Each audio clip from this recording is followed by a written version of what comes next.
حضرات حسنین رضی اللہ تعالیٰ عنہما کی سانپ کے ذریعے حفاظت کا عجیب واقعہ۔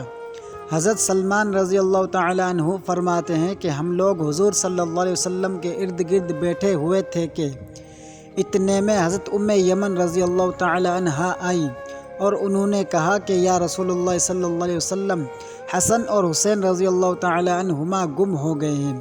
اس وقت دن چڑھ چکا تھا۔ حضور صلی اللہ علیہ وسلم نے صحابہ سے فرمایا، اٹھو اور میرے دونوں بیٹوں کو تلاش کرو۔ چنانچہ ہر آدمی نے اپنا راستہ لیا اور چل پڑا، اور میں حضور صلی اللہ علیہ وسلم کا راستہ لے کر چل پڑا۔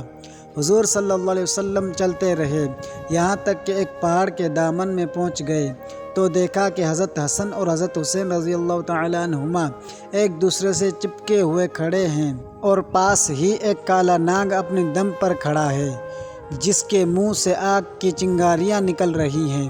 غالباً اللہ نے ناگ بھیجا تھا کہ بچوں کو آگے جانے سے روکے۔ حضور صلی اللہ علیہ وسلم جلدی سے ناگ کی طرف بڑھے۔ اس ناگ نے حضور صلی اللہ علیہ وسلم کو مڑ کر دیکھا اور چل پڑا اور ایک سوراخ میں داخل ہو گیا۔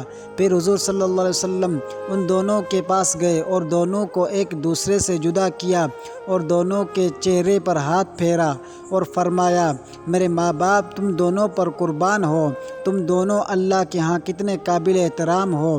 پھر ایک کو دائیں کندھے پر اور دوسرے کو بائیں کندھے پر بٹھا لیا۔ میں نے کہا، تم دونوں کو خوشخبری ہو کہ تمہاری سواری بہت ہی عمدہ ہے۔ حضور صلی اللہ علیہ وسلم نے فرمایا، دونوں بہت ہی عمدہ سوار ہیں اور ان کے والدین دونوں سے بہتر ہیں۔